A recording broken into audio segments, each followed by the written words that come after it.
Assalamualaikum warahmatullahi wabarakatuh. Nama saya Zimi Fauzia Hanim, NIM E2019-2116. Saya dari kelas Ekonomi Syariah 3. Di sini saya ingin menanggapi penjelasan dari Bapak dosen Abdul Wadud Nafis yang kemarin menjelaskan tentang uang dan fungsinya dalam mata kuliah Ekonomi Makro Islam. Di zaman yang modern seperti saat ini, uang itu sangat dibutuhkan dan tidak ada orang yang lepas dari uang, karena definisi uang itu sendiri adalah benda yang diterima oleh masyarakat umum sebagai alat tukar menukar dalam kegiatan ekonomi seperti transaksi jual beli, utang piutang dan sebagainya. Selanjutnya saya akan menjelaskan tentang jenis-jenis uang menurut bahan pembuatannya, yaitu ada dua. Yang pertama dari logam, yang kedua uang terbuat dari kertas juga. Yang terbuat dari logam itu seperti emas, terbuat dari emas dan perak juga, dan contohnya seperti dinar dan dirham. Yang kedua uang kertas seperti rupiah, dolar, dan lain-lain. Yang kedua jenis uang menurut lembaga yang mengeluarkannya, yaitu ada dua jenis, yaitu uang kartal dan uang giral. Uang kartal sendiri seperti berupa uang kertas ataupun logam. Yang kedua uang giral seperti yang dikeluarkan oleh bank itu sendiri, seperti contohnya cek dan sebagainya. Selanjutnya saya akan menjelaskan jenis-jenis uang menurut nilainya, yaitu ada dua. Yang pertama uang penuh dan yang kedua uang tanda. Uang penuh seperti nilai dengan barangnya sama. Maksudnya di sini adalah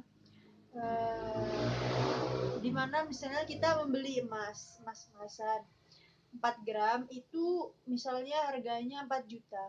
Nah, di situ setara gitu. Nilai uang yang kita tukarkan dengan nilai barangnya itu setara gitu.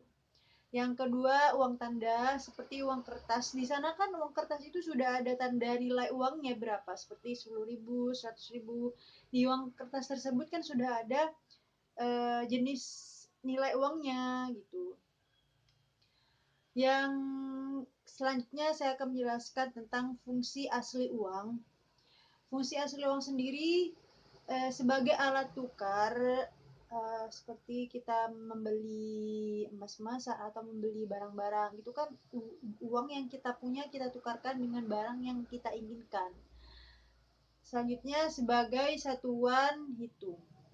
Seperti contohnya, orang kan pengen tahu kita kayaknya itu seperti apa. Sedangkan kita punya sawah. Nah, di sawah itu kan bisa dikira-kira kan harga sawah berapa. Nah, di situ orang bisa melihat kekayaan kita dari sawah tersebut. Selanjutnya uang alat penyimpanan nilai. Kayak contohnya kita menabung di bank. Uang itu kan juga bisa menjadi alat penyimpanan nilai. Seperti itu. Selanjutnya fungsi turunan uang, yaitu ada 5 jenis, yaitu sebagai alat pembayaran transaksi yang sah. Yang kedua sebagai alat pembayaran utang. Yang ketiga sebagai alat penimbun kekayaan.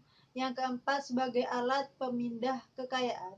Yang kelima sebagai pendorong kegiatan ekonomi. Seperti kita ingin punya bisnis, itu kan berawal dari uang. Kita kan harus punya modal kayak gitu. Selanjutnya fungsi uang menurut ekonomi Islam ada 3, yaitu sebagai alat tukar menukar, yang selanjutnya sebagai alat hitung, lalu sebagai alat penyimpan kekayaan. Itu saja dari saya, maaf jika ada kesalahan dengan yang saya jelaskan, kurang lebihnya mohon maaf. Wassalamualaikum warahmatullahi wabarakatuh.